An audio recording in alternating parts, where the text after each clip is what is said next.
हम लोग तो लिख लिख के थक गए, हमारे तो जवाब नहीं देते। वो समझते हैं शायद ये भी अपोजिशन के एमएनए हैं। ये जो लीकेज है और गैसों के ये जो प्रॉब्लम है, इसकी वजह से भी बहुत बड़ा इशू है।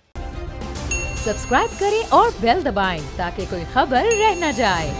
तो आफ्ताब साहब, ये खत आपके एमएनएज लिख रहे हैं, इनका कोई जवाब नहीं आ रहा, हुकूमत संजीदा नहीं है, आप लोग की बात का जवाब नहीं दे रही, तो सोचें ये आम लोग और ऑपोजिशन वालों को तो फिर आप बिल्कुल ही रूल आउट कर दें। इनके साथ क्या रवैया होगा हुकूमत और वुज़रा का? जी आफ्ताब साहब, आवाज़ आ रही है आपको? चलें, आफ्ताब जहांगीर साहब मौजूद हमारे साथ नहीं है। इम्तियाज़ शेख साहब से ज़रा गुफ्तगू शुरू करते हैं। तो इम्तियाज़ साहब, हुकूमत के अंदर से भी कम अज़ कम अब देखें बहरानों पर आवाज़ें उठ रही हैं। वज़ीर तवानाई को यहाँ के बहुत सारे एमएनएस ख़त लिख रहे हैं। ख़ुद गवर्नर से इमरान इस्माइल ने उनको मैसेजेस किए, फिर जब उन्होंने जवाब नहीं दिया तो मीडिया पर वो इस चीज़ को मंजर आम पर लाए। तो बहरहाल हुकूमत ही हुकूमत का एहतसाब कर रही है, एक बेहतर सिमत की जानिब गामजन लग रही है आपको ये हुकूमत? जी इम्तियाज़ साहब, आवाज़ आ रही है? जी हाँ, भी आ रही है। जी जी इम्तियाज़ साहब, अब हुकूमत देखिए, आपने जो बात जी कुछ उसमें अब तो अभी तो आप बोलेंगे तो पीटीआई के एमएनए एमपीएस को आवाज आपकी नहीं आएगी। अच्छा, तो बेचारे वो मुंह छुपाते फिर रहे हैं, क्या करें, ठीक है ना। और जो हुक्मरान हैं, अहमद अजहर साहब हैं और वज़रा हैं, मतलब वज़ीर आज़म हैं, इनकी किसी बात का जवाब तो देते नहीं। इनको कोई अहमियत बेचारों को तो है नहीं। जब बिल्कुल जरूरत पड़ती है वोट की तो उनको भेड़ बकरी उधर ले जाके वहां से हाथ खड़ा करा देते हैं वहाँ। देखिए, अब इनके अपने आप एक काम और भूल गए, शक्कुर शाह साहब ने भी इनको खत लिखा है। जी जी, और मतलब आफ्ताब सिद्दीकी ने भी खत लिखा है, कैप्टन जमील साहब ने भी लिखा है। जी हाँ, कैप्टन जमील साहब ने भी खत लिखा है। हम लोग तो लिख लिख के थक गए, हमारे तो जवाब नहीं देते। वो समझते हैं शायद ये भी अपोजिशन के एमएनए हैं, इसलिए इनको जवाब न दिया जाए। मसला ये है कि नाअहल हुकूमत है, लेकिन इम्तियाज़ साहब देखें, रवैये में उन्होंने कोई फर्क नहीं किया। जैसे आपको जवाब नहीं देते, अपने एमएनएस को भी उन्होंने जवाब नहीं दिया। हाँ, बस ये हमें थोड़ी तसल्ली हुई कि मतलब उनकी आदत इस तरह की पड़ गई है कि किसी को जवाब देना ही नहीं, लेकिन उनको जवाब देना पड़ेगा। जवाब न दिया उन्होंने तो उसका हशर आपने केपी में देख लिया। अब ये हशर इंशाल्लाह यहाँ कराची में भी होगा और सिंध के बाकी डिवीजन में भी आपका हशर।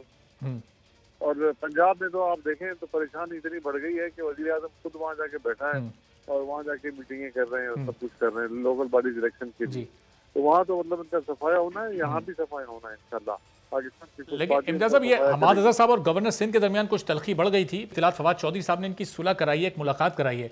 उस मुलाकात में गवर्नर साहब ने तमाम कराची का मसला और सिंध का मसला इनके सामने रखा।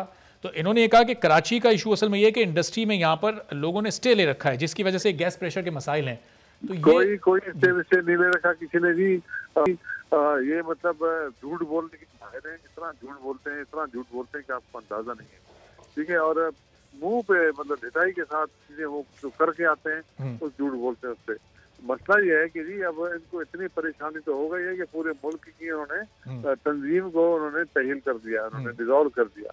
इतनी परेशानी तो हो गई है ना। ये मतलब ये गैस है और पेट्रोल है और बिजली है, इन्होंने तो उनको बिठा दिया, महंगाई ने लोगों को बिठा दिया है। लेकिन इम्तियाज़ साहब, ये सालाना 9% जो गैस कम हो रही है, इसके ज़खायर में जो कमी आ रही है, इसकी वजह क्या है? ये फिगर तो ही नहीं का है, पहले तो बताइए वाकई फिगर सही है? सालाना 9% की कमी आ रही है गैस ज़खायर में? झूठ बोलते हैं, गलत बोलते हैं।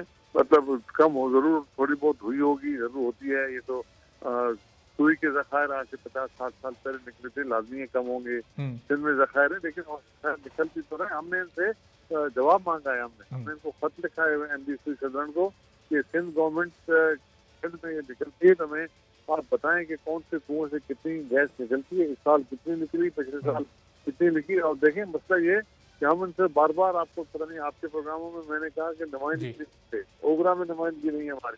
अच्छा। मतलब ऑयल गैस कंपनी में हमारी सिंध की नुमाइंदगी नहीं है, सीपीएल में नुमाइंदगी नहीं है, सुई सदन में नुमाइंदगी नहीं है। गैस यहाँ से निकलती है, पेट्रोल 50% यहाँ से निकलता है और यहाँ के लोगों की नुमाइंदगी वहाँ नहीं है। कुछ पता नहीं चलता कि क्या फैसले करते हैं और तमाम फैसले उन्होंने गलत किए, जिसकी वजह से आप यह हालत देख रहे हैं। और ये आने वाले दिनों में और खराब होनी हालत, क्योंकि जब फजल साहिल मंगाना होता है तो ये अपना जहाज खड़ा कर देते हैं गैस का। ठीक है, अच्छा इम्तियाज़ साहब, जरा आप साथ ही रहेगा। जरा आपने कहा कि पीटीआई के एमएनएस को तो आवाज़ जाएगी भी नहीं। आफ्ताब जहांगीर साहब मौजूद हैं, अब उम्मीद करते हैं तक जरूर आवाज़ पहुँच जाएगी। आफ्ताब साहब, कि आपके 3-4 एमएनएज ने खत लिखा, गवर्नर सिंध साहब ने खुद इस मसले को उठाया, गैस की जो यहाँ शॉर्टेज है, कमी है, एहतजाज हो रहे हैं। ये क्यों इतना गैर संजीदा रवैया हुकूमती वुज़रा के कि वो अपने एमएनएस को भी जवाब नहीं दे रहे हैं? देखिए जी, पहली बात तो ये कि यकीनन साहब वुज़रा का रवैया जो है वो बेहतर होना चाहिए और कम से कम अपने मुंतखब लोगों को, जो उनके कोलीग्स भी हैं, उन्हें जो है प्रॉपर जवाब देना चाहिए कि क्या सूरत हाल है, किस वजह से ये सूरत हाल बन रही है, समझे ना। तो लेकिन ये कि बहरहाल ये उन्होंने खत लिखा, उन्हें जवाब नहीं मिला क्या है, तो वो ज़्यादा बेहतर जवाब तो वही दे सकते हैं, लेकिन ये समझता हूँ कि ये रवैया मुनासिब है। सही, लेकिन आफ्ताब साहब, चूंकि आप ज़ाहिर हुकूमत हैं, बहरान को हल करना आपका काम है, इस बहरान का हल है कि जो गैस बहरान इस वक्त पूरे मुल्क में मौजूद है? सर, इसका हल ये है, मैंने जो इसके ऊपर स्टडी किया और मैंने कई दफ़ा बात भी की है कि देखें दुनिया के अंदर इसका तरीक़ेकार है। हमारे यहाँ जो है एक तो गैस की वैसी कमी है और ऊपर से जो है जो क्या कहते हैं उसके अंदर ये जो लीकेज है और गैसों के ये जो प्रॉब्लम है, इसकी वजह से भी बहुत बड़ा इशू है, समझे ना। तो मैंने तो कई दफ़ा कहा कि जी इसके ऊपर कोई ऐसी प्लानिंग की जाए कि जिससे गैस का चोरी होना, गैस का लीक होना, ये जो है सारा इसके ऊपर काम किया जाए, ताकि पहली शॉर्टेज है और उसके बाद मजीद उसके जो है उसमें ये सारी चीज़ें भी शामिल होंगी तो ये आगे जाके आपको तकलीफ देगी।